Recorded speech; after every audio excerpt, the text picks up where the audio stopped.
Sejarah Islam di Dairi dan Pakpak Barat. Dairi dan Pakpak Barat merupakan dua daerah di Sumatera Utara yang identik dengan suku bangsa Dairi berbahasa Pakpak.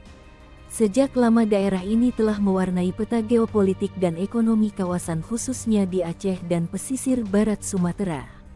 Masa prasejarah hingga 7–12 Masehi. Islam masuk ke Sumatera melalui Barus yang saat itu merupakan kota perdagangan. Dari sana Islam masuk ke pedalaman khususnya ke wilayah Dairi. Daerah Barus sampai Aceh Singkil, Aceh Selatan, Tapak Tuan masih terdapat daerah dengan nama berbahasa Pakpak. Bahasa Dairi juga serumpun dengan bahasa Gayo dan Alas. Barus telah lama menjadi bandar internasional yang menjadi tempat pemberhentian kapal-kapal di musim tertentu dari Yunani, Arab, Armenia, Tamil, Persia, India yang dibuktikan dengan ditemukannya prasasti Logo Tua dan eksistensi makam Mahligai, makam papan tinggi dan lain sebagainya. Di era ini tumbuh kerajaan Islam pertama di Sumatera termasuk Lambri atau Lamuri, Dayapasai, Perlak dan lain sebagainya.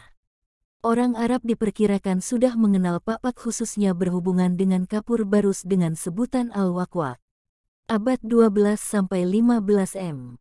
Beberapa daerah di Sumatera termasuk Dairi dan Pakpak Barat mendapat pengaruh maupun penguasaan dari Kedatuan Sriwijaya, Samudera Pasai, Majapahit, Ekspedisi Pamalayu, Pagaruyung dan belakangan Aceh Darussalam termasuk Kerajaan Aru, Haru, Panai dan lain sebagainya. Salah satu tokoh yang terkenal dari Barus adalah Hamzah Fansuri. Meski begitu tokoh ini juga dikenal sebagai bagian dari Aceh Singkil meski kata Fansuri adalah sebutan Arab untuk Barus. Murid-murid beliau kemudian menggunakan lakap Al-Singkili dan Al-Sumatrani.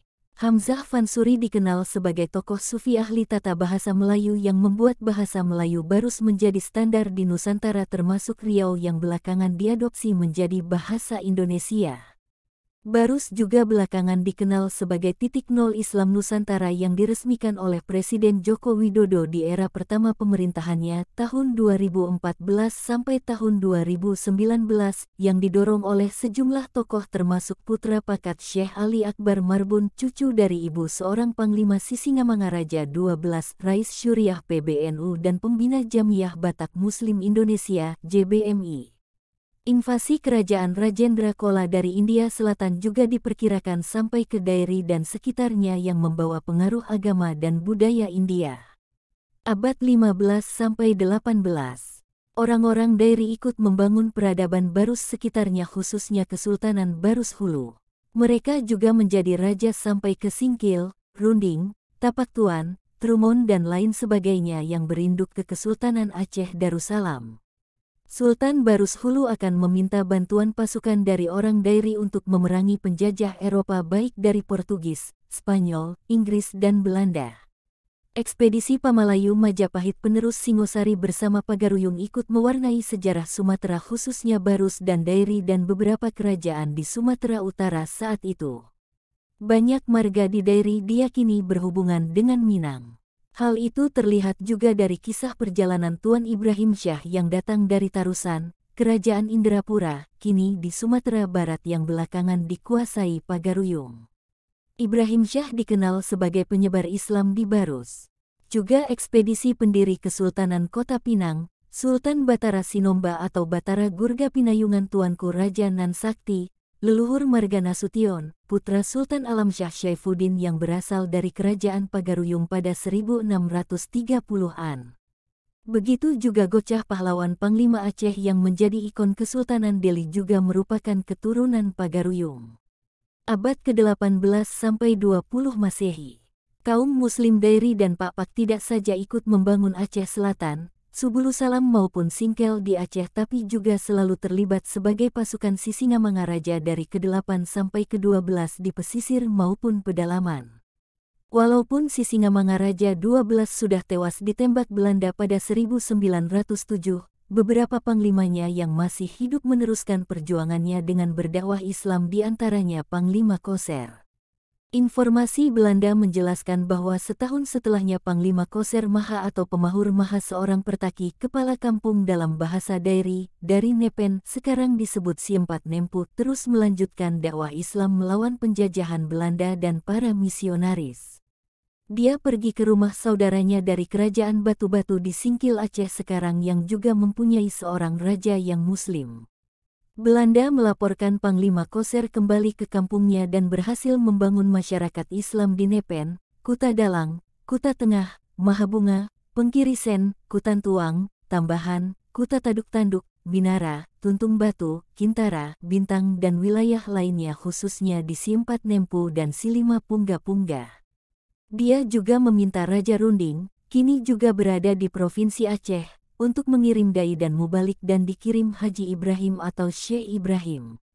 Gerak-gerik mereka terus dipantau Belanda dan diberi label Slimin atau Muslimin.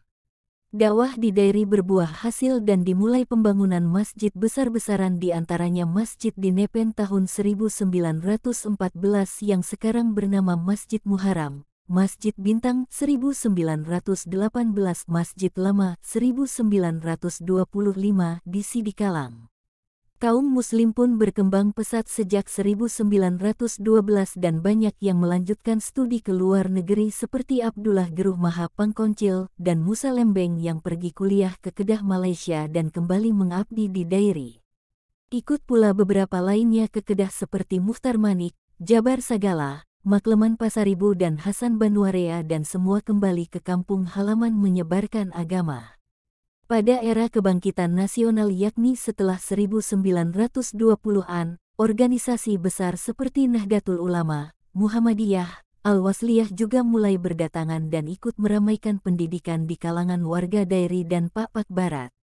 Dari abad 20 sampai sekarang, beberapa tokoh penting Sumatera Utara mulai menaruh perhatian atas pembangunan pendidikan Islam Dairi.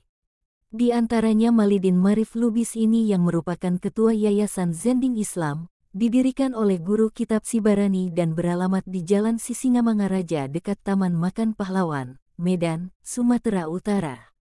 Selain di Dairi dan Pak Barat, Zending Islam juga mempunyai cabang di Porsea, Kabupaten Toba dan Tapanuli Utara.